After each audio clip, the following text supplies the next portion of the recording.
Good morning, Northern Kentucky, Cincinnati, Greater Cincinnati, United States, and the world. My name is Eric Ellis. I'm President and CEO of Integrity Development Corporation. I want to welcome you to Diversity Conversation. I'm joined by my good friend and co-host, Tommy Lewis, President and CEO of Make It Plain Consulting. Good morning, Eric. Good morning, Tommy. How are you, my friend? Hey, I'm doing good. It's a start to a new year. I'm excited about it. Good riddance to last year. I say, good Bye. riddance, right? Bye. Up out of here. But it's great to be with you again this early Saturday morning. Absolutely. Brooke, it's good to see you joining us this morning. I guess that means that we are on Facebook Live. If you are in our community and you're joining us, we are so glad to be back with you. We were here last week, weren't we, Tom? We were here. But we were not on Facebook Live somehow. So we got that rectified. We're back this week. Jesse, want to thank you for joining us this morning as a part of our community. Tommy, let's go ahead and explore how the week was, man. How was it for you personally, professionally? Talk about your week. And I'm just going to get set up a little bit here. Yep. So professionally, my week was good. It was slow as we're wrapping up the end of the year, doing a lot of administrative work. And that's always good to really dot the I's and cross the T's, getting prepared for, not only the tax season in the first quarter of the next year, but also just taking a look at the blessings that we had received over the previous year, 2020. Right. So last week, I was able to do that.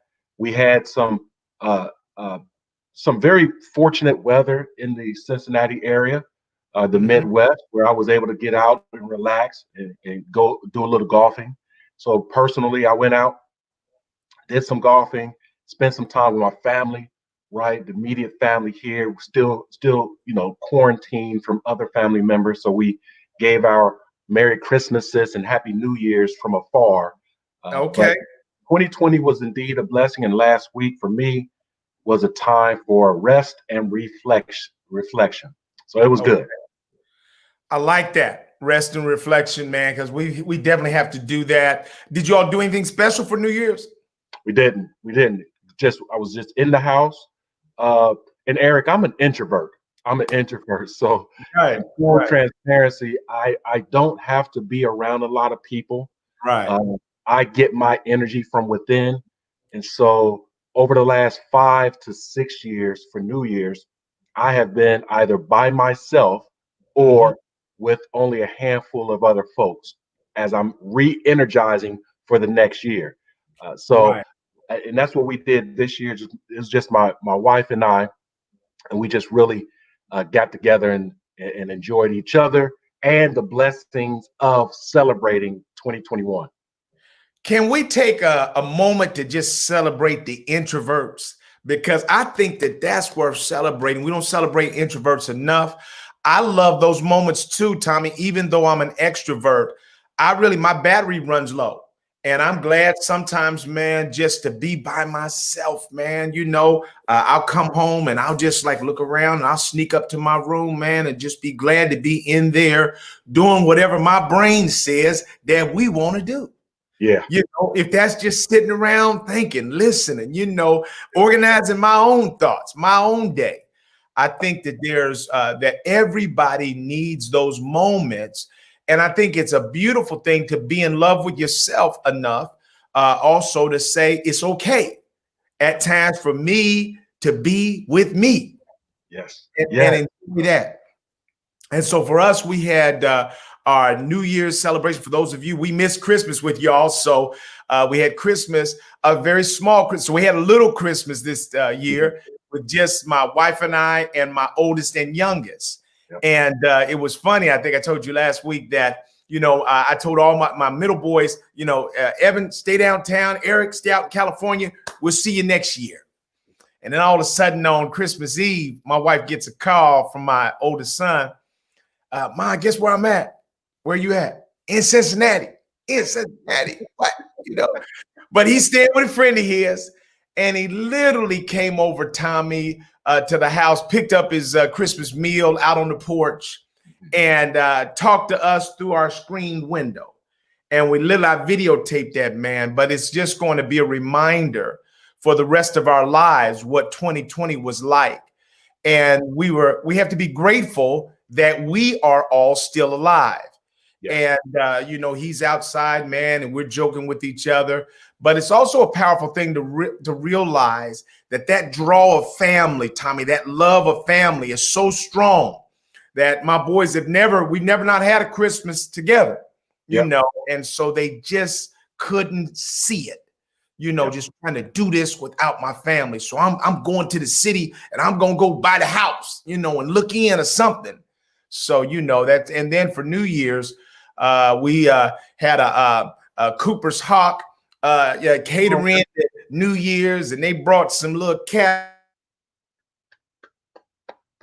We just had a great time, man, reflecting on. And what I wanted to do, and I'm going to ask our community to weigh in on this as well.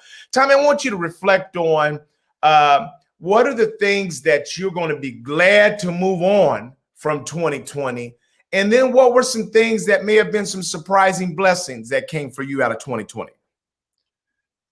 So one of the things I'm going to be glad to move on from is hopefully, Eric, is my own and others just reactivity, just reacting to any and everything, because we were, and I was at times, emotionally hijacked.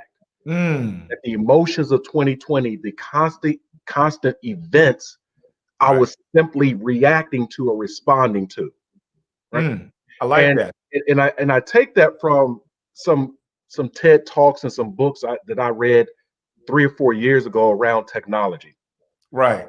And one neuroscientist said that because of the advent of the cell phone, many adults don't know that they are addicted to their cell phone. And so when they wake up in the morning, the first thing that they physically do is reach over, grab their cell phone, and check anything from social media to email to missed calls, etc. And it creates a mental memory of reacting in the beginning of our waking day. So when I learned that, I decided not to do that. I didn't want to always be in reaction or response mode. Right. And so I believe that in 2020, Eric, we were in reaction, responding. And we being human beings, we don't always respond appropriately. So I want to move away from that and want us to be more strategic, more thoughtful, more mindful in that approach. What I would like to keep, is the urgency of now. I do. So there were some events that we did respond to, be it elections, social unrest, things of this nature, and it created some urgency. But now as we move into 2021 and the election is over for the most part, all of the events from 2020 are over, the actual events. I would like us to still think of the urgency of now, that those things have not passed. So isms, sexism, racism, homophobic ideology, those things have not passed. And so I would like to still be proactive and strategic for providing solutions in 2021. So as I look at 2020, Tommy, certainly it was a year for the ages, and we will all be aware that the history books will record 2020 as this major year across the annals of time. And so there are a lot of things that happened to us during 2020. We certainly carried a lot of stress, whether we knew it or not, whether we accepted or acknowledged it or not.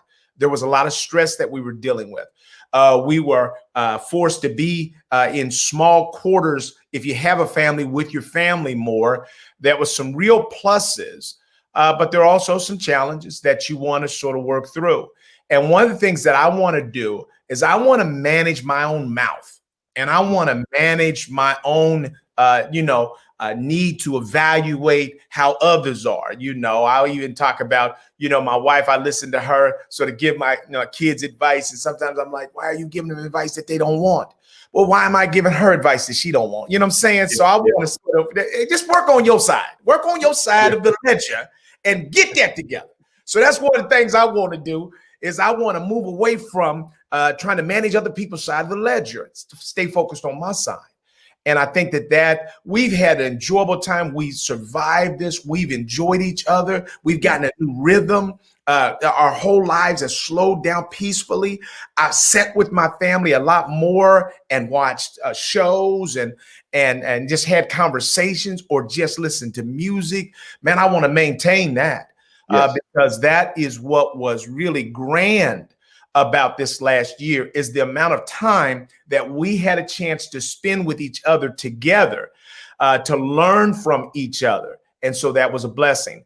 As I look at business, Tommy, I am not disappointed by anything that happened in 2020. Our business grew dramatically, surprisingly.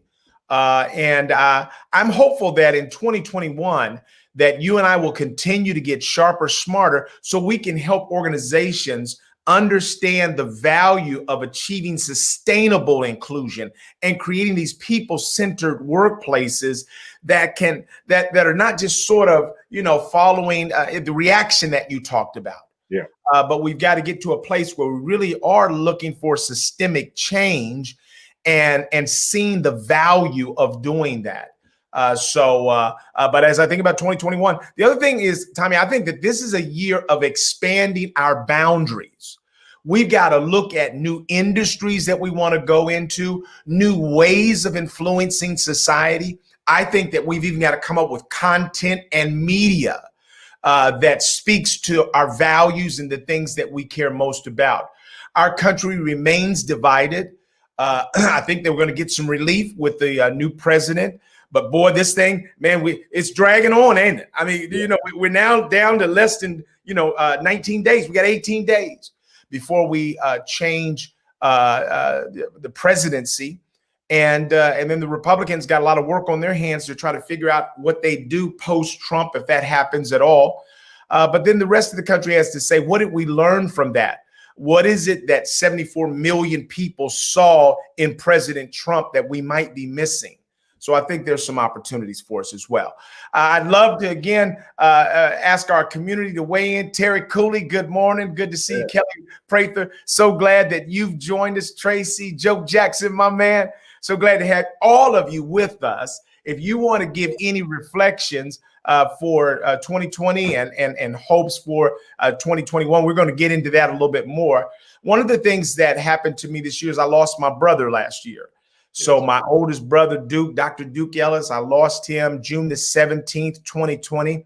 That's the same day that my father died, Dr. Duke Ellis the first, June 17th, 1982. So 38 years ago.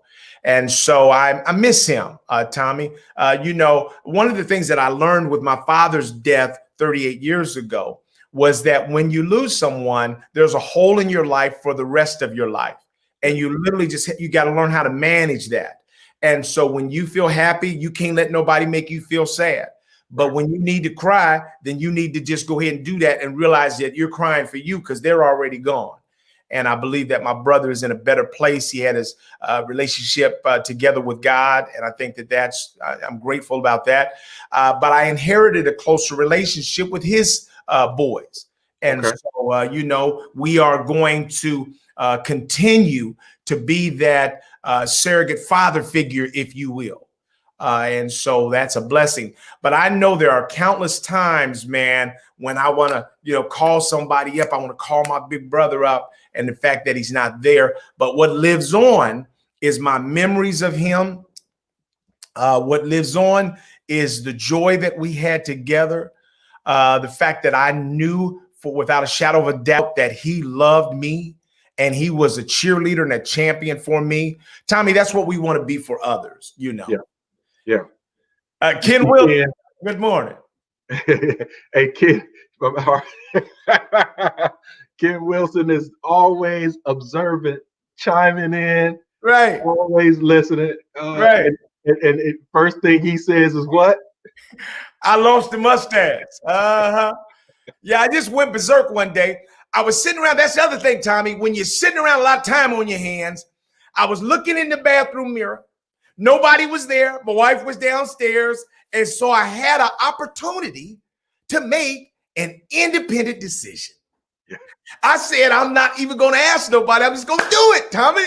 Yeah. And so I started with the razor and I held it at the bottom of my mustache on the other side. But what was really moving me was that because of the holidays, I was letting everything grow over. And so I started looking like an older walrus. That was not a good look. I mean, I had the gray and black sort of coming over. I said, no, we can't go out like this. I've been wondering what I look like under that mustache for over 20 years. Yeah. Zoop. Now, okay, now that plan's gone. It's over, bro. You can't go round one. You got to even it up. So I took everything off and really was grateful that a human was still underneath all of that. And my wife is encouraging me to try to grow back the mustache. They got a little fan club going within my family. Bring back the mustache. I'm not, we're going to bring it back slowly. Oh, I love it. Oh. Ken says, have you heard about the heated golf courses? No, I haven't. Okay. Say more, brother. Yeah, say more about that, Ken. Because I invested in the heater for the golf cart. Ken and I used to do that all the time. In the cover, right? Golf cover. And in Cincinnati area, I go out to the Fairfield community, and there's a driving range that has a heated pad, and then also you can play a course. Right. It's like one of 6 different courses. Right. I have not heard about the heated golf course.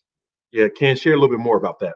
Right. I'll tell you, I may have injured myself a little bit out there playing it last time I went out there. We got 18 holes in and, twisting all around, man. Them knees sometimes say, what are you doing?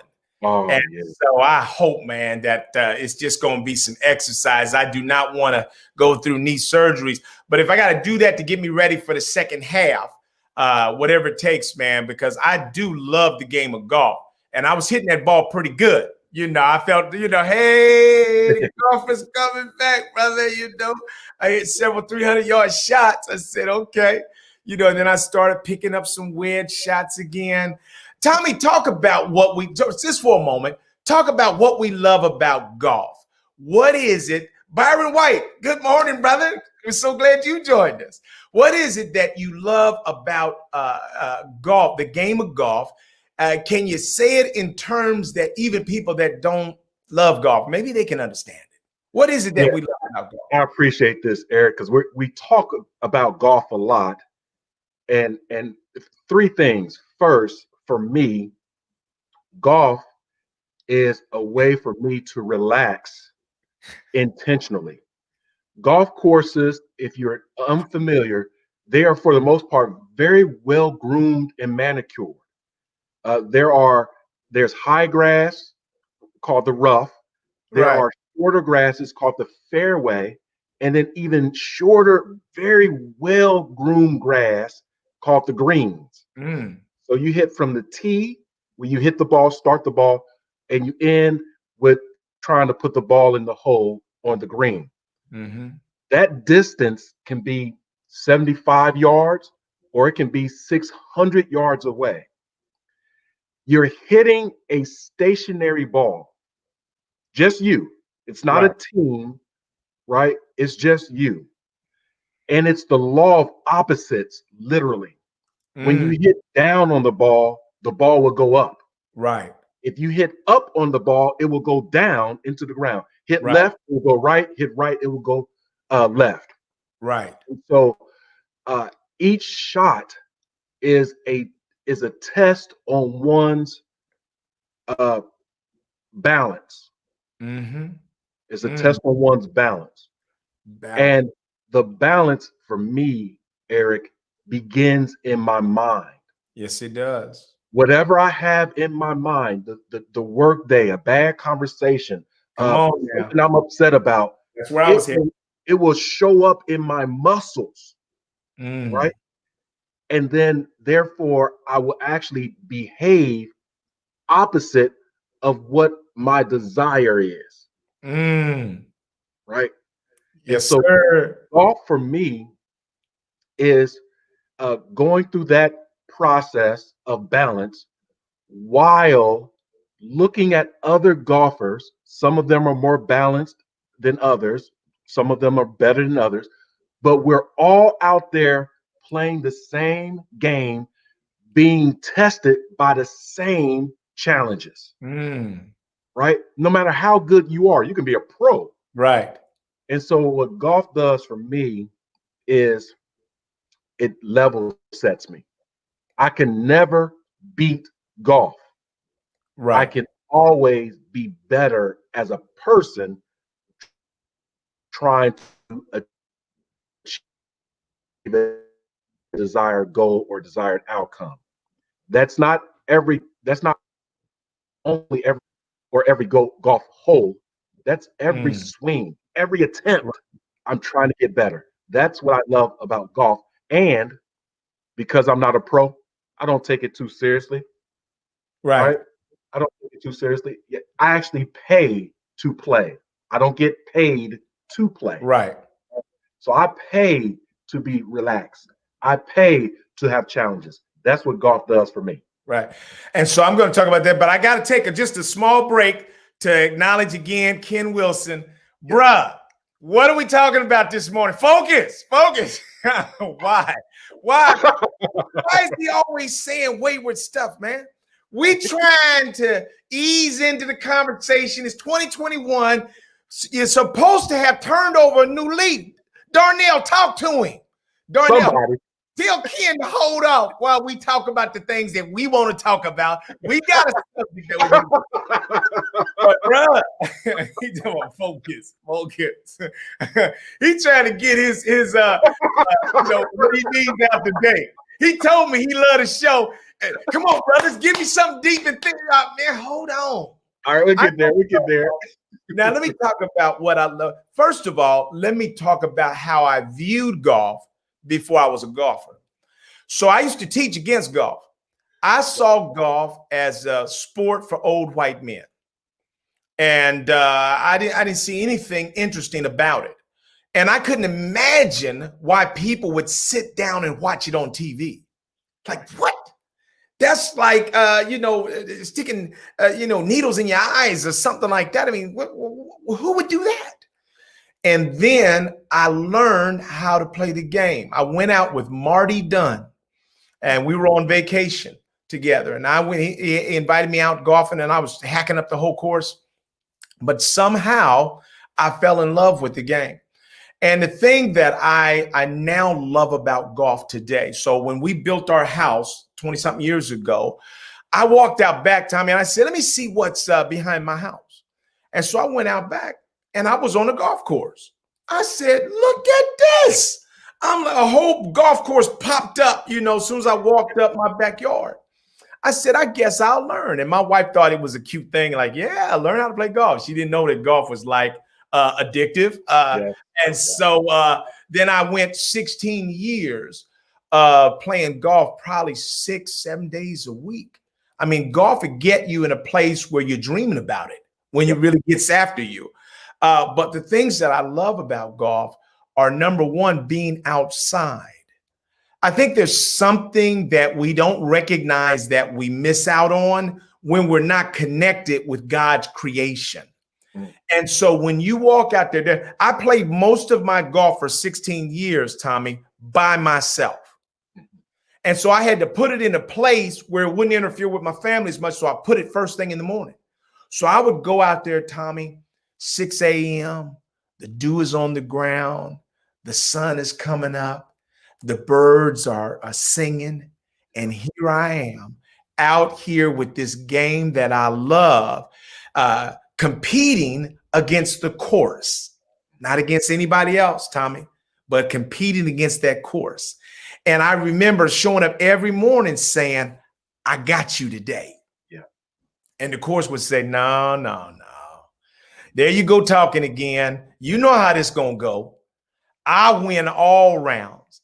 And I tell you, Tommy, you're out there. And I think that that's what people don't realize about life. See, there's these powerful parallels between golf and life. Yes. And so in many ways, you know, I came at golf like it's me against the course. That's what life is. Yep. Life is you against the world and your potential. And are you going to keep developing yourself so that you might be able to reach your full potential in life? It's not about other people. It's not about comparing yourself to other people. It's not about measuring yourself against other people. It's all about you.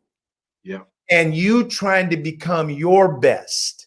And so that's what I loved, man. And what I remember when Ken Wilson and I and Tony Douglas started playing golf. When we first started playing, man, we do give ourselves as many mulligans or whatever, man, to get under 50. Yeah. Whatever it took to get under 50.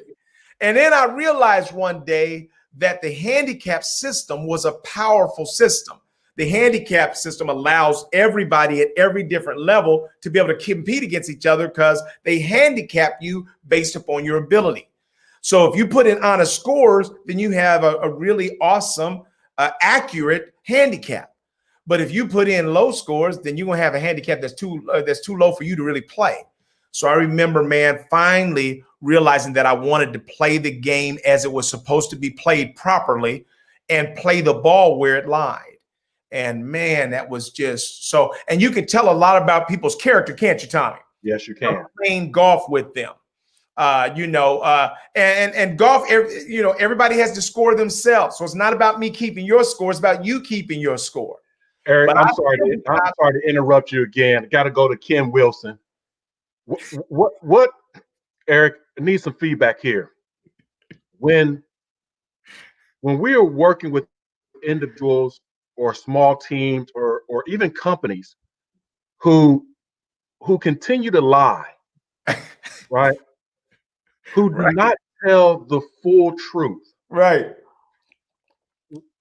How do you approach these folks to bring some sense of reality to the situation? Because I haven't gone out to golf with Ken, but for whatever reason, he is taking over this conversation.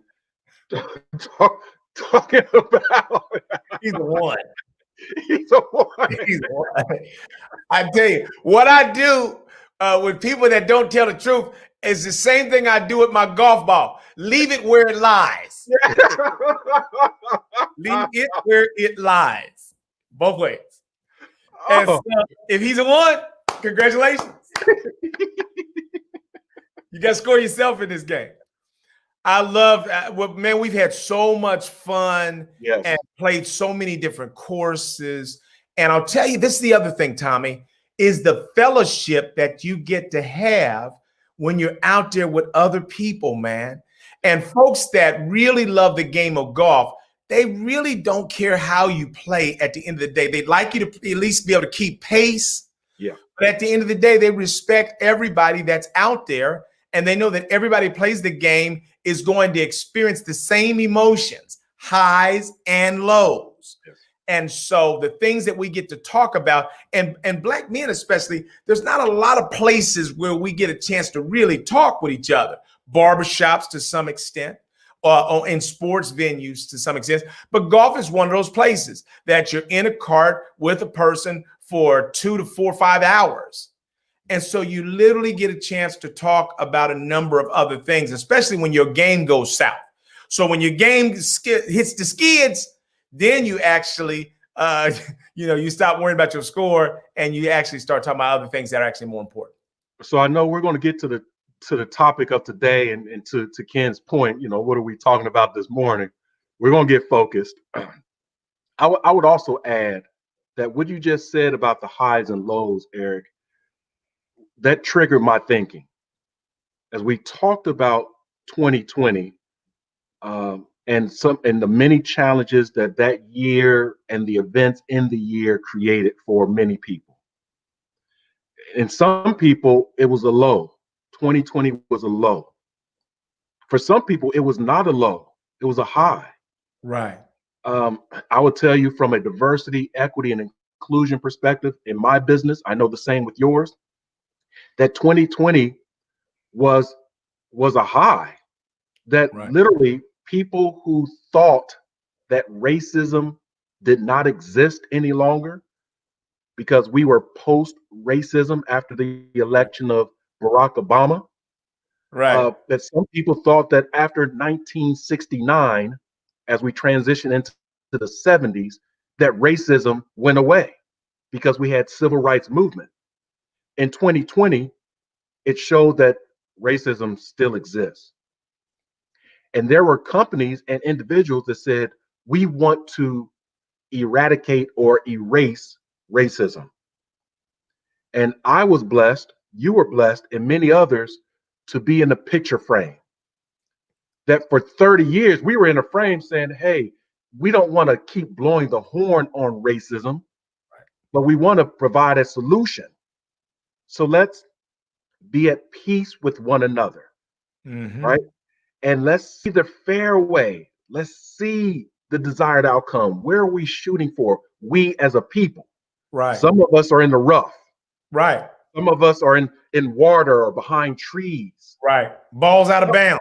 Out of bounds. Right. Yep. Some of us are absolutely out of bounds. And some of us are in the fairway. And then our second or third shot is on the green, that we can sit together at the table and have a discussion. And I love the analogies between golf and life, Right. because some of us, myself included, I want 2021 to be a better year. Right.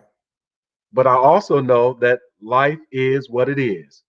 There will be ebbs and flows. So as I make a good win in 2021, like January, in February, I know I'm going to have a loss. Right. A mistake. Right. And how do I prepare for that, after that? Right. So here's a couple things that keep this golf and life going. So first of all, I think that to ultimately be very good at golf, you're going to also need some feedback from somebody who has good eyesight and knowledge. And so because golf, you can't see yourself swing. Right. So when you're making mistakes, sometimes you don't know what the remedy is. That's parallel to unconscious bias, that it exists and yet you're not aware of it. So in order to be the most open, inclusive person, you're going to have feedback from others to give you a sense of how you're operating in the world. And so I think that that's one thing that you and I get a chance to do respectfully, is give each other feedback around what we see that then helps us make the right adjustments. I love what Byron White has said here. He said, I usually have a million things on my mind at once.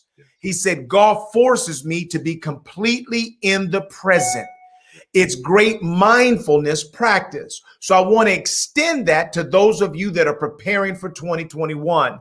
Your mind is all over the place. You're thinking about 10,000 things that you want to do. Focus. You want to sort of take a look at what is your purpose? What has God created you to do? And then you want to try to be present at that. And I think that that's a lot of what we need to do as a people, Tommy. Sometimes we get so caught up in racism, systemic racism. We're so caught up in it that we can't get done the things that we have the ability, the talent to do. Absolutely. Sometimes I think we gotta be more present in each other's lives so that we might be able to make progress. Yeah, that's good. The community is with us this morning, Eric. I'm so happy It's a new year. We start in the new year on the right foot. On the right foot. All right, Dr. Wright. Yes. Absolutely. We can't be blinded by the losses. We must hold on to the lessons. Yes. I love that. And so I'll give you another mentality of mine when I play golf that I think helps in life. So the way I was able to honestly, Tommy, get to a place where I was playing the ball where it lied and entering accurate scores was I felt like I won no matter what happened. In other words, when I played terrible one day, then I would have to turn in a big number, 95, 100, 105. So that means that my handicap would go up to something that I could play in tournaments. And then when I shot a low score, 75, 73, then my game was getting better. So I won either way. When I shot a low score, I won because I'm getting better. When I shot a high score, then my handicap is going to be something that I can play with when I'm in tournaments. So I always felt like I won. And then the other thing that can happen, Tommy, is you can have a bad round, but gain a powerful insight. So for many people, they're coming out of 2020. Maybe it was a bad round for you. But there's some insights that you got that you can then parlay them into a greater 2021. You have to look at every experience that you've had as one in many ways that was God allowed and one that can help you become better. And so that's why I think we have to look at life. Yeah, Eric, that was profound, I think. As, we're transitioning into our topics, obviously. And I'm curious to hear from you and the community. With the people who are around your life, are they giving you honest feedback? Feedback that you can actually use. And what I mean by that is not feedback that you in one way, shape, or form already know. Right. You're just not doing. But I'm talking about that third party objective feedback to say, I know I have a relationship with you. You're my father, you're my spouse, you're my friend, a coworker. But outside of all that, here is what I see. And that pill, if you will, that medicine is so powerful that you say, I never saw that. Wow. Do you have anyone in your life that can give you that real, authentic, and objective feedback for your success and not even for theirs? So let's start with Tommy. Great question. Let's respect the question by giving a thoughtful response. So my answer is, the quick answer is yes. I've got people all around me that can do. No. Let's slow that down. Yeah. I think that it's very hard for people to give one another feedback. Most people don't do well receiving critical feedback. And I'd love to say that I'm outstanding at it, but I'm not as good as I need to be at that, Tommy. But what I know, I'll give you an example. So when my kids were little, we used to take them to church, and I was a worship leader at one time. Ken, remember this, at a church called Courts of Praise. I've sung all my life, Tommy, and have been considered a good singer. I've written over 300 songs. I've sang the national anthem before 2 Cincinnati Reds baseball games. I used to sing the national anthem before my Wright State Raider basketball games. And so I'm a pretty good singer-songwriter. But I couldn't have imagined that out of all 4 of my kids, that one day that I would come in 5th place as a singer-songwriter. I mean, everybody blew by me. Everybody, all of them went past me. And the thing is, I know that they don't readily uh, give me a lot of feedback, although I ask for it all the time. I send them songs and, they just kind of, but some of that, Tommy, is that they may not be sure if they would hurt my feelings or if I really want honest feedback. And so I have to spend a lot of time convincing people that I want their honesty. And when when people take the risk of giving you something honest, you generally should just shut up, zip it, and just receive it. And so I would say that to the extent that we have people in our lives that can do that, Tommy, we're going to be better at everything that we do. So I would tell you that I want to make that, just based upon you saying it, I want to make that more of an intentional strategy for me in 2021, is to find some people that I respect that can speak both positive and constructive. You see, if you have a person around you that can only give negative, then that's not helpful. Or only give glowing, that's not helpful. You need people that can give you some balance. You and I have found the opportunity to be able to give each other some feedback. And I think that there's even more to come for us. But I think everybody needs people in their lives, in our families, that can help us to see each other. And we have to trust each other enough as Kenny Rogers said, you got to know when to hold them, know when to fold them, know when to walk away, know when to run. You got to know when's the right time to give people feedback. My wife was just instructing me yesterday on when's the right time to try to give her feedback around the kids. Thank you. When you give me the formula, guess what? I got to respect that. I got to respect the formula and try to apply it. Yeah. I think that's great. I like to have our community just think about that as well going into 2021. Surrounding ourselves with people who that, like you said, that we respect, but can give us that constructive feedback as well as the positive, but that constructive feedback, so we can be better people and better professionals and just better to everything, and not stay status quo, that it is what it is, life is this, right? That's not progression, right? That's not progression. So I just wanted to ask that question. So our topic, and then I'll say one more thing about what you just said there. Our topic is, we want people to begin to think about, what will it take for 2021 to be your greatest year ever? Put those peas in your mouth for a minute. What will it take for 2021 to be your greatest year ever? And I want some of our community to begin to weigh in on what is it that you want to achieve this year. That's what I want you to think about. Because if you don't have a thought about what you want to achieve, then anything will satisfy that. And so you got to be able to think about it. Now, I want to get back to the feedback thing for just a minute, Tommy. I've got a couple of interns that work for me. I've got one who is just, all of them are amazing, but I've got one in particular that when you give her constructive feedback, Tommy, you know what happens to her? She takes it in.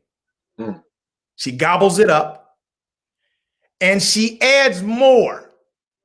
While you're giving her feedback, she adds additional feedback.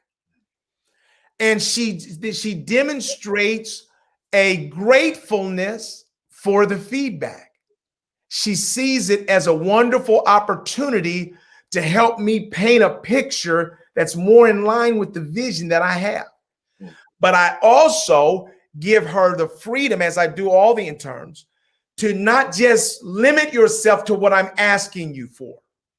I want people to be at liberty to add themselves and their own thoughts into what I'm asking you. Because, Tommy, I find that if we try to make the whole request, we then eliminate people's ability to add more, to bring what they have to the table to perfect that which you think you're asking for. And so I like that part. But I really admire this person who's not moved at all by the constructive criticism, other than it looks like it makes her more powerful. Yeah. She literally just starts, I got it. I hear it. I get what you're saying. And there's this excitement in her eye that says, I get it. Mm-hmm. I get what was missing. And then she told me, I love research. And so now, You give me the opportunity. So I said, here's the competencies that I'm focused on, but I don't know if these are the exact right ones. So weigh in. Here's what I think, but you can weigh in, and then she'll do a wonderful literature search, man, and she'll come back with something. So I love that. But we're asking our community now to think about 2021. What is it that you want to accomplish, and what would it take for 2021 to be your greatest year ever? Kendall Wright's got a book that I think is coming out this year. I owe you that piece. I wrote it a week ago when I talked to you, but I've got to just put some final touches on it and then send that to him. So that's exciting for the year. But Tommy, what is it for you, while we're waiting on our community to weigh in, that you want to accomplish this year? What would make this year the greatest year yet for you? So personally, Eric, I have been struggling over the last 2, maybe 3 years with some transgressions against me.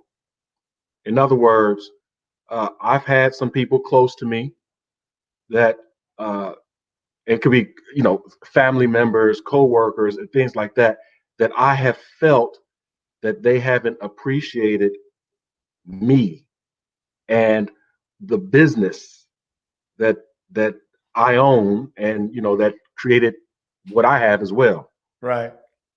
And so there have been events that I believe that I was transgressed, and I've been in my own way. Some of that way has been my own anger. How dare they do that to me after I've done all of this for them? Yeah. Right? How dare they? There's a lot of times I've bent over backwards. I'm talking about for the last 10, 15, and in one case, 20 years. Right. I've never come back and asked you to do that, and you just keep abusing me. Right. And so those small events continued in my spirit. And what has happened, Eric, is that because of my energy, my spirit, my competitiveness, I want to win at the end of the day. Mm-hmm. So my energy was around old James Brown lyric, right? Got to get some get back. Okay. And it wasn't good. Right. It wasn't good at all. Now, other people seeing me, whatever, like, Tommy, he's nice, whatever. But I have it in me. I got that dog in me. Right.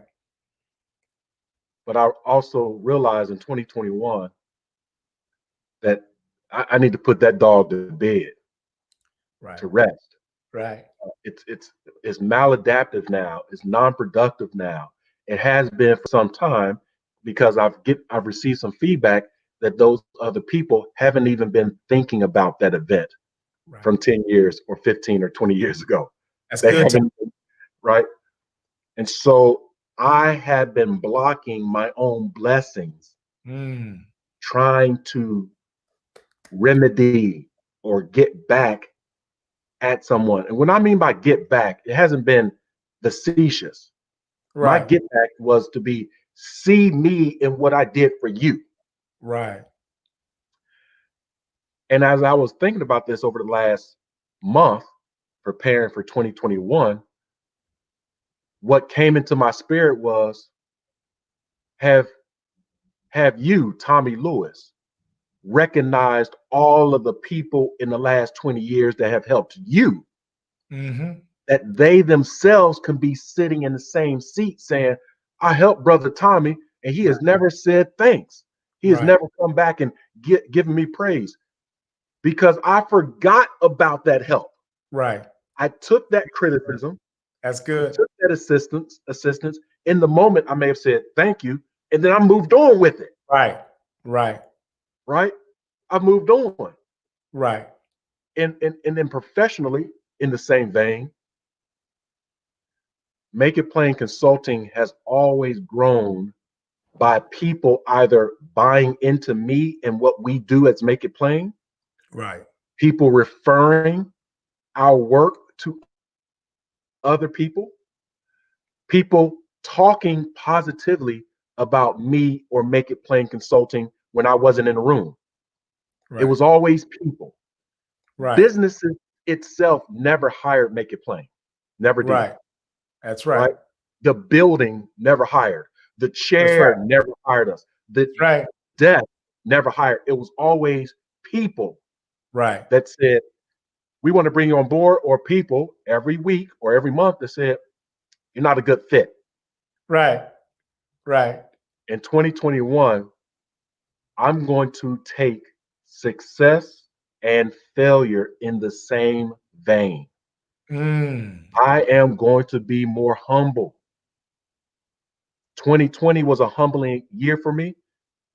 This year, I'm going to take it as it comes, right? And so I'm pausing a little bit, Eric, and I'm talking live now. I know it's going to be easier said than done, Yeah. especially as I'm walking my walk, and someone is going to say, you know, you're walking wrong. I've been walking this way forever, Right. but it's wrong. I need to be humble and ask, tell me more. I love That's that. my catchphrase for today and this year. Tell me more. I love that, Tommy. Yep. That curiosity can be helpful. So let me go back. Sorry, golf is going to be a theme with us throughout this session. And so I want to go back to something that you acknowledged. I didn't follow up and make a comment about it, but I will now. That what I'm looking for in my life is balance. There's more balance. So in the golf swing, what we know, you and I know, is that the most consistent players have a balanced golf swing. Yeah. When you are an athlete and you start getting better at golf, then one of the things that you tend to do, that you're tempted to do, is to add yourself in more. Mhm. You're looking for more. I got 250 yards. I want 270. I got 270. I want 300. And guess what? I've gotten pretty good at this now. So all I have to do is torque it up and add more me. And in golf, as soon as you add more you, them balls go everywhere. Yeah. Because you are now no longer balanced. You're coming out of your swing. Yeah. Off balance. And so when and the result will be seen in the performance of the shot. So when you're not balanced, then that ball's going everywhere. And so I would say, Tommy, that's what we need in our lives. I want more balance. I want to be a balanced leader. I want to be balanced in terms of how much I work versus how much I'm present with my family. I want to be balanced in terms of my spending and investments. I'm seeing that age is bringing some greater wisdom around those things. And so I'm grateful for that. And what I'd like to do is to give the community a sort of an acronym that will help them as they're thinking specifically about what they want to achieve in 2021, because I've got some goals. I would start by saying, Tommy, that one of the things that I think it's important for all people to do is, if you're a person of faith, then you can't plan out everything so detailed that you think you want to accomplish, that you've squeezed out room for God to do what God's going to do. Mm. And I believe that really it's not about all the specific plans that I'm going to make, because what has happened for you and I this year, 2020, we couldn't have predicted in 2019. No. We'd have never known that everything was going to go virtual and that our businesses were going to grow. We couldn't have seen that. So any plan that we put together was trashed in favor of a greater plan, at least for our influence in the world and our growth in our businesses. So I always want to leave room for that. But having said that, I think that our job is to be a good steward over what we have, both the gifts and abilities and talents that we have, the purpose we think that God has created for us. Our job is to be a good steward over that and to manage that responsibly, and then to keep being open to the word of God, the voice of God, the will of God. And I think that as we do that, because what my family has seen happen in 2020, it can't be an accident, Tommy. Right. This is not an accident, because everyone in my family, God has done some things supernaturally that have us all thrilled and grateful for one another. But I think there's still another level that we have to go to around how do we partner. And I think that's the other thing that I would say to the community, that when you think about your 2021, don't just think about what you want to achieve by yourself. I think we have to think about what is it that we're supposed to do and achieve together. I think that a lot of our blessings are tied up within each other. And so often we're not taking time to figure out what we should be doing together. Yeah, I think that's great. Well said, Eric. The process to understanding self is not, in my mind, is not a process that is. It's not a process that says I want to know who I am, and then I will know who I am once I get there. Right? That's not the process. This thing of life is the entire process to find out who you are. There are certain points that there's greater clarity. Right. Love greater clarity. And so I share that because my young son has been coming to me every month with discussion and dialogue about his clarity on what he wants to do with his life. Okay. Every single month, Bryce says, okay, I know I want to go in medicine. And then it goes down to, I want to help people around the world who doesn't have access to medicine or healthcare. Wow. Right. And then I tell him, I know some people that are doing exactly what you want to do right here in Cincinnati. Right. So let me reach out to them and ask them to do me a solid. Do you mind talking to my son for 30 minutes? Right. All of them said, absolutely. Right. They want to do what I want to do. And they are saying it because they know I'm not going to do this forever. Right. I am going to be someone else in 10 years. Right. I'm going to be someone else in 20 years. Right. And that's why I say as well that right now I know who I am. In 10 years, God willing, I don't know if I will be the same person. Right. And I don't want to get all philosophical. Right. If I knew that I was going to have the wherewithal today, 10 years ago, I may not have made the mistakes 10 years ago to get me to where I am today. Right. In my business, there were certain things that I was doing based on what I knew at the time. Right. Other people were telling me, oh, we made those mistakes 30 years ago. I wasn't listening. Right. Yeah, that was 30 years ago, but this is a new day. Right. It's 2010. It's right. a new challenge. And they were like, no, it's not. Right. Because that's the way life is. There's nothing new under the sun. Right. Right. So they were telling me this on the business front. Right. And that is why, Eric, in 2019, in December, I said that 2020 was the year of reinvention. Yes, you did. Because I was listening to people tell me that you have to evolve, innovate, reinvent yourself. You cannot stay the same. You have to be different as a business, as a person, as a family member, as a loved one. You have to grow. And before I wasn't really, really, truly listening. I was just hearing them. Right. 2021, I think I'm going to listen more. I like that. Tommy, I'd also say that one of the things that I've learned in my older age is that we don't really accomplish anything by ourselves of great value. And so I believe that In years gone by, I used to think about what do I want to achieve. Today, I realize that whatever I'm going to achieve will be influenced and be stronger as I identify the other people that are supposed to work with me. Because as we join forces, then we can accomplish even more together. Let me give people the acronym that I said I wanted to give them for your goal setting for 2021. It's called GROW, the GROW model.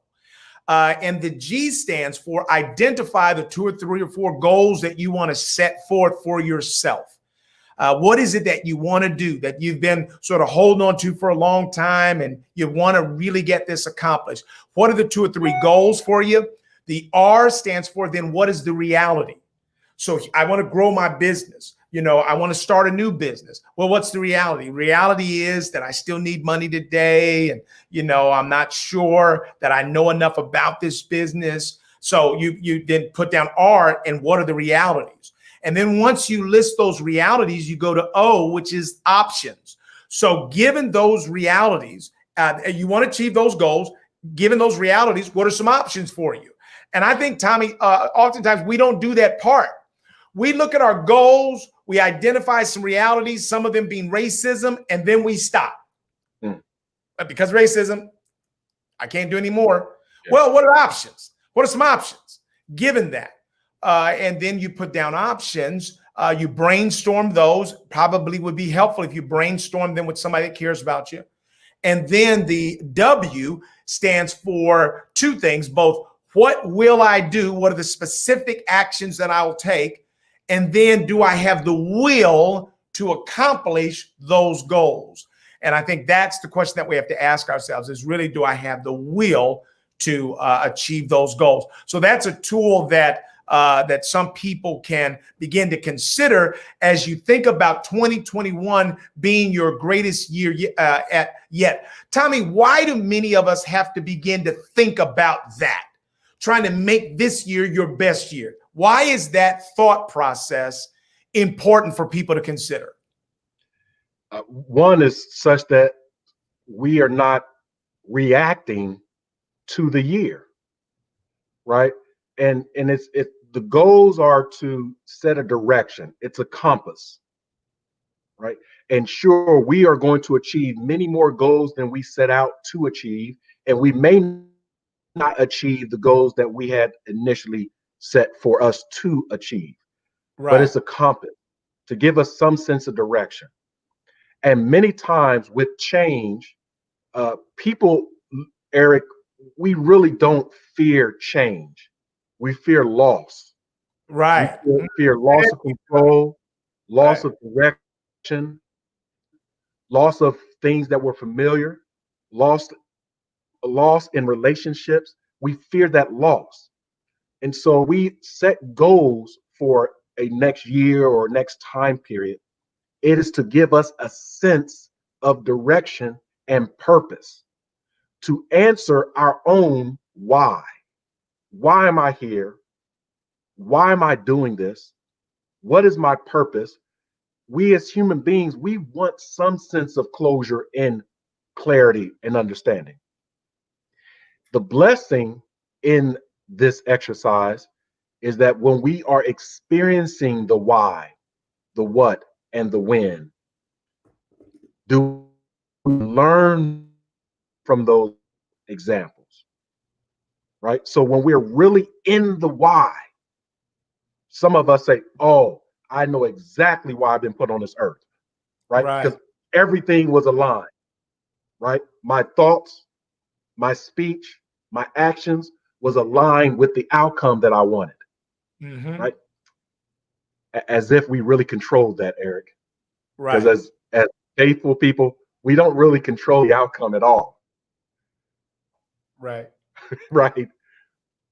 And so when we look at 2021 and setting these goals, especially utilizing the acronym GROW that you offered, it is just for that. It is for growth and development.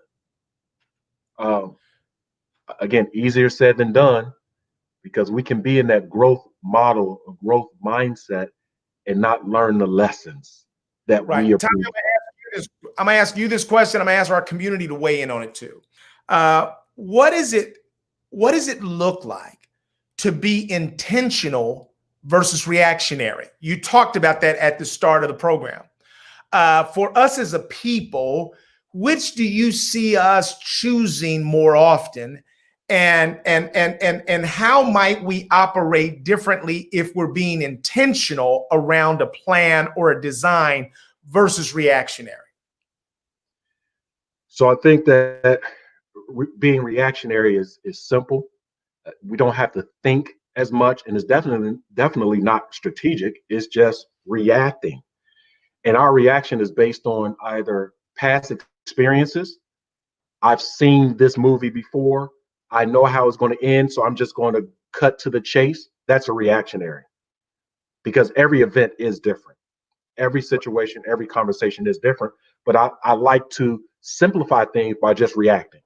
Right. And then the other is that from uh, when we are intentional by learning from past reactions, and those reactions that did not result into positive outcomes. Now I'm being intentional such that I can try to control the outcome, which I can't always, but that it doesn't end up being negative or maladaptive. Right. And that takes some thought and empathy and selflessness. It's not about just me when I'm intentional, it's about the other person or other people. Right? And sometimes that intentionality, it's not even a response, it's not a reaction. Right. That we can be silent, like you said, just be quiet in your space and not really react. And that's Right. part of that intentionality, that I'm not going to put fuel to the fire. I'm not going to make things worse. I'm not going to offer up advice when the person's not asking for advice. They're just asking for someone to listen and to hear them. So that's part of that intentionality. I'll tell you. So as I think about Judy, I think that there's a part of women in general that desires this. That's an oversimplification, a community. So I'm not saying that it fits with everybody. But I would say that part of what Judy is looking for from me in our relationship is more intentionality. In other words, she would find greater security if she knew that I was being more intentional around the priorities that exist for us as a couple. And I think that a lot of times what men might experience as constraint is a cry for planning, intentionality, so that we can better achieve the objectives that are in the best interest of the family. And so I would say that that's one of the things that I want to do a better job at this year. God has given us now a lot more room from the edge. So what we're finding, I'm able to prove to her, is that I will do the things that are priorities for us. But I think that that should happen whether you are in lack or in great, success. That Yeah. in either situation, you still have to be intentional, and you can't throw up your hands because you don't have much and say, "I just do it any kind of way," because that's what gives us the poor futures and the poor presents that we experience. I think that we as a people have to become more intentional. We are reactionary, and our reactions are slow and not sustained a lot of times. And so that's why you can get done any kind of way over a long period of time, is when you are more reactionary than planned and intentional. Community, does anybody else wants to weigh in? Go ahead, Tommy. Yeah, definitely hear from the community. And being intentional can be uncomfortable, Yes. because when we are intentional, we are self-reflective, Mm-hmm. right? We are trying to be empathetic. We're trying to assess the various outcomes, right, in any engagement. Um, and then we realize in some cases what we don't know, Eric. Right. We have those blind spots. Right. And now it's uncomfortable because I did not even see that. in me. Is that the way I think? Is that the way I sound? Right? And when you ask that question, is that the way I sound? Everyone says yes. Right. Really? Or is that your interpretation? No, that's the way you sound. And then now I'm trying to be intentional to sound differently, which becomes the way I sound. You sound like you're trying to be different, Hmm. right? It's an oxymoron a little bit. We Yes. we need to be intentional, Right. but in the process of being intentional, there's some uh, those hidden nuances from a cultural perspective, from an individual perspective, from a selfish perspective that's Yes. bubbling up. Yep. That's where I was headed. So when I have to be intentional, then it doesn't allow me to be as lazy and as selfish. Yeah. Because if I can just be reactionary, I can do whatever my impulses need for the moment. And that's not sustainable. And so intentionality causes us to have to bring some constraints to our lives in order to achieve an objective. Mm. And so I think that that's part of why we have to, in 2021, as a people, we have to start thinking more strategically and we have to behave more intentionally around the things that are in our own self-interest, our own best interest, our family's best interest, our community's best interest. I think that's hard. That's hard in corporate America. That's why so many of them are not as intentional around inclusion, because it means they can't just do things any way they want to do them. It means that they have to bring some balance and some maturity and some thoughtfulness to it that doesn't allow you to just react and get what you want today. I find many companies are immediacy focused. They're focused on the immediate. Yeah. And they're not very strategic around their future and what's in their own best interest. If they were, then inclusion would be a top priority. Yeah, absolutely. Absolutely would be.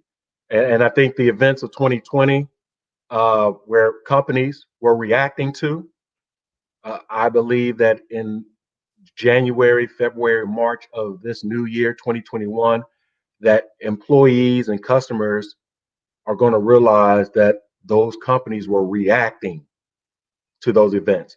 So that diversity and inclusion statement that was created all of a sudden and posted on the website has no feet. It has no legs, no Right. traction.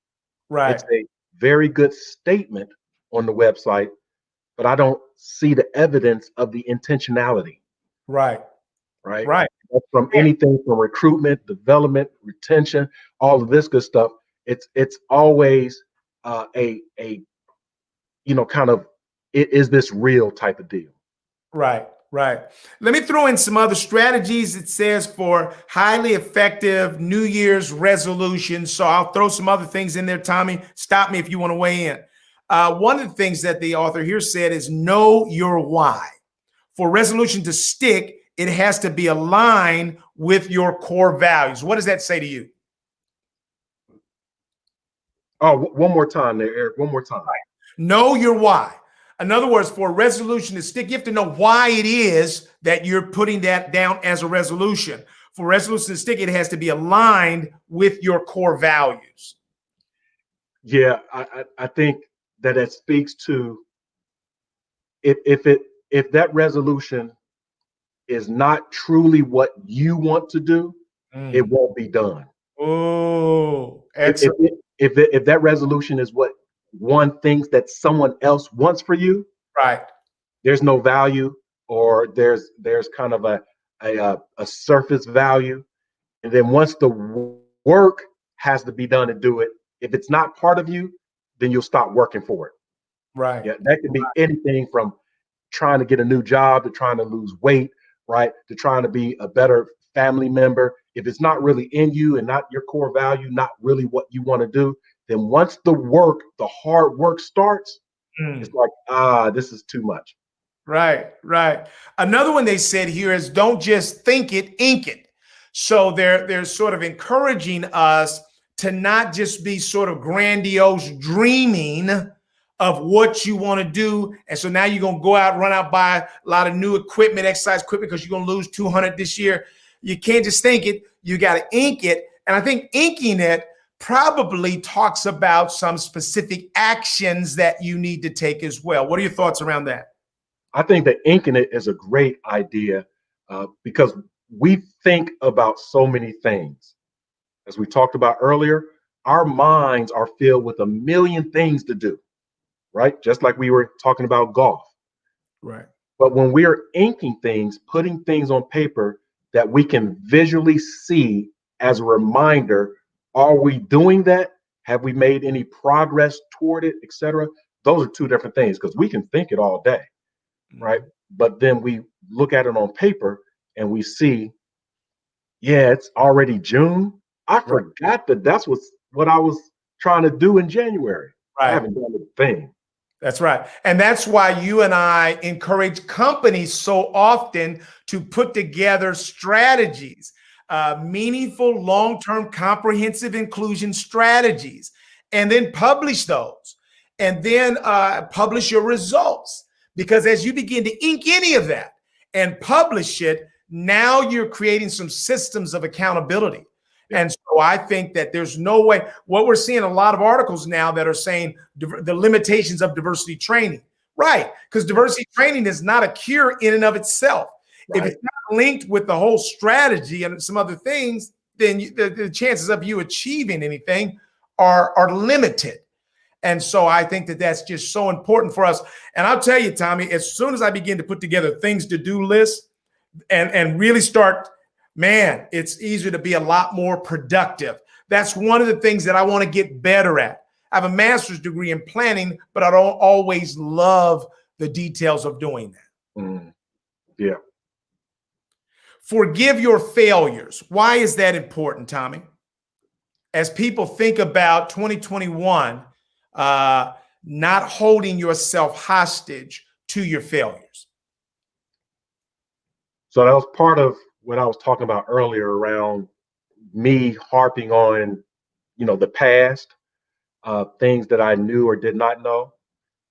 So those failures, there are lessons learned within the failures. So I think that the lesson is more important than the actual failure. The failure is the event, and that's past. Mm-hmm. But was I able to go back into that event, assess it, and learn what I needed to learn to move forward? Mm-hmm. Right. I love that. Otherwise, history will repeat itself. Right. It will repeat itself. And I've learned that in my business. I've made the same mistakes over and over and over again in my business, constantly, right? Where other people may look at, even clients, they may say, wow, I mean, you're successful, etc. I said, no, I'm making the same mistakes. I haven't learned. Right. So I want to not harp on those mistakes, but focus on the lessons learned. I love that, Tommy. And the other thing that I think that going back to this theme of we are not, we're enough by ourselves to exist in God's earth, trying to achieve God's purpose. But I would say in our endeavors in life, we should see ourselves as being a part of a community that is going to achieve some things. And where I have weaknesses, I don't think that I have to spend all my time trying to shore up all my weak areas. Some of it means hiring and connecting with other people that are the complement to my strengths. So I can more time doing what I do best, and I can get other people who do the things who love doing the things that I'm not that great at.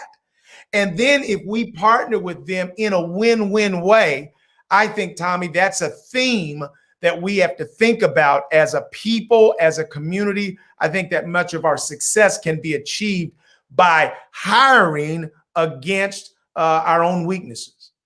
Eric, that was so enlightening for me because I've run across people oftentimes, and we all do, that their gift and their blessing is so profound that for me, I don't think they put a lot of effort into it, right? And I'm like, I mean, that is good. That marketing strategy that you just put together, Right. and they're like, that was nothing. Right.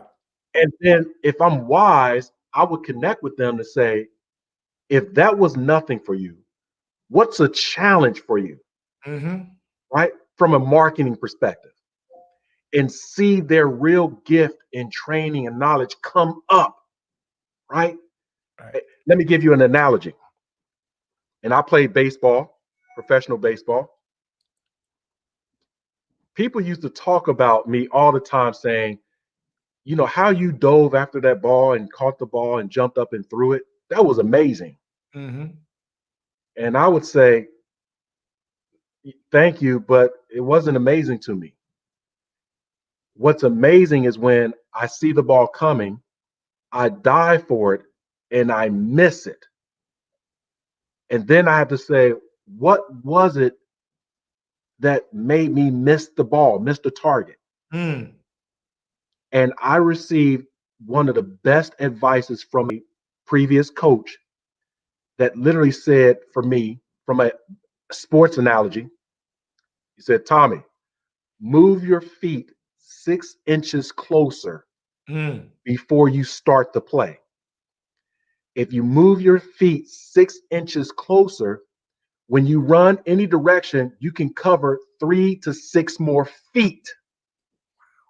He said, move my feet 6 inches closer and I will cover 6 feet more. Wow. Yes. His Right. name is Coach Bill Dorn. Okay. Yeah. Billy Dorn. Right. Billy Dorn's father, right? Billy Dorn Jr. went to play for the Houston Astros. Right. Yes, Okay. So his father. yes, Okay. his father. And I realized that I had a gift, right? And my struggle to get the ball that I missed, which was only a couple of inches, once I made that correction, I was able to cover much more distance. Mm. And what did that do for me? I kept going back to Coach Dorn, right? He had a skill. I'm Right. like, you can take me to the next level, Right. right? And I was like, talk to me, coach, help me. And he was like, wait a minute. I just saw one thing and gave you some feedback, right? I didn't talk about hitting. I didn't talk about all these other things. So now, many years later, I see people who have a skill set that I don't have. Mm-hmm. And I go to them saying, help me. You're a Right. marketer. Right. You're a communicator on paper very well. You're a writer because I don't write, Right. right? I can write, but I Right. don't write. I don't have the patience to sit down and finish my book. Right. And I learned just 2 weeks ago in closing, Eric, right? And you were the one that encouraged me to start writing my book. And 2 weeks ago, someone said, you can get a ghostwriter, Right. just someone that you tell the story to and they write it. That's right. I had never thought about that. Right. Right. Excellent. Never thought about that. So using other people's skill sets and partnering and networking is absolutely what I am going to do in 2021. I love that. And Tommy, so I've captured this thought as well.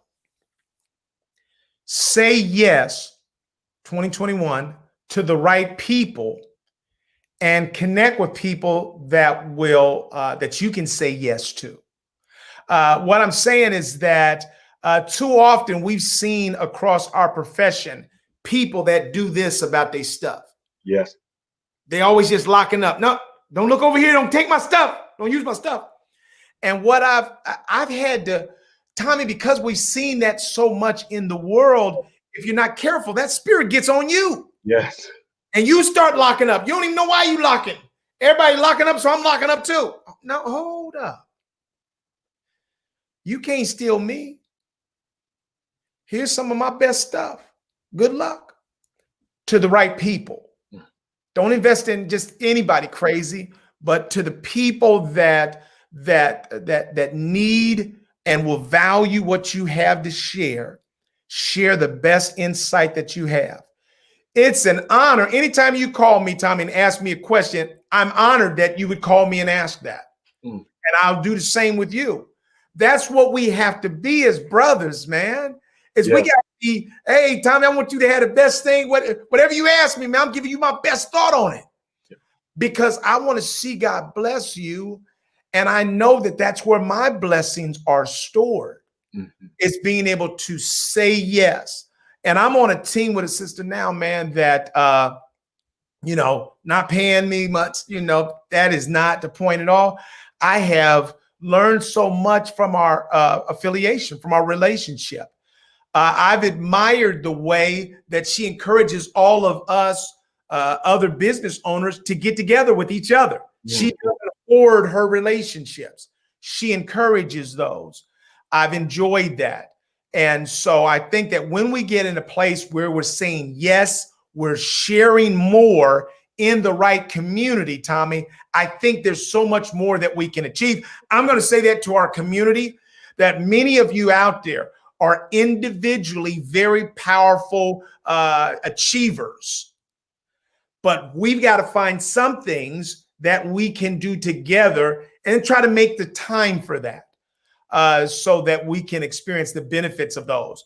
And what I know is that I just believe that, Tommy, we're going to experience a lot more growth in this next year. Yes. And I think that what we've been saying to people, some of that they'll see come to fruition because you have resources. You've got some things that are going that you're going to be able to leverage the people that you care about, you value and respect.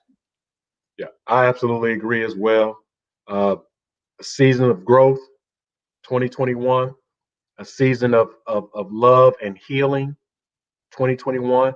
That's individualistic healing as well as communal healing.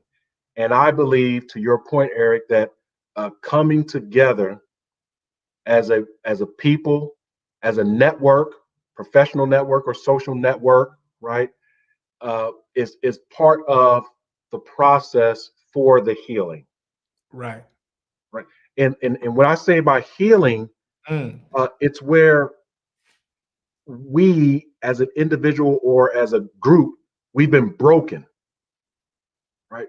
I lean to you, Eric Ellis, because I've been broken many times. And I enjoy going golfing because you don't judge me. Right. Eric, you don't judge me. I am my worst critic. I want to do so well. Our late fathers, we want to still impress them. Right. I know I want to still impress my father, and he's long gone. And I'm like, I know he's watching me, and I need to. And so I need to connect with people, the right people, who have the same type of passion, and that is we want to create peace and harmony versus hate and divisiveness. And that energizes me to be able to go against hate and divisiveness. Right. Right. To do this work of, in particular, diversity, equity, and inclusion. I love that.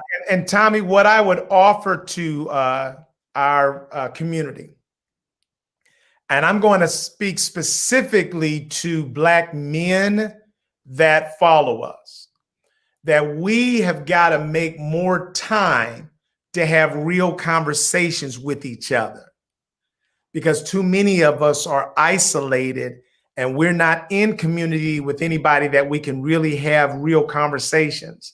The thing I love about our relationship is that you and I get a chance to talk about real stuff. We get a chance to trust each other and to know that we want the best for one another. And I think women do that a lot more often. They're in relationships where they're talking about real things.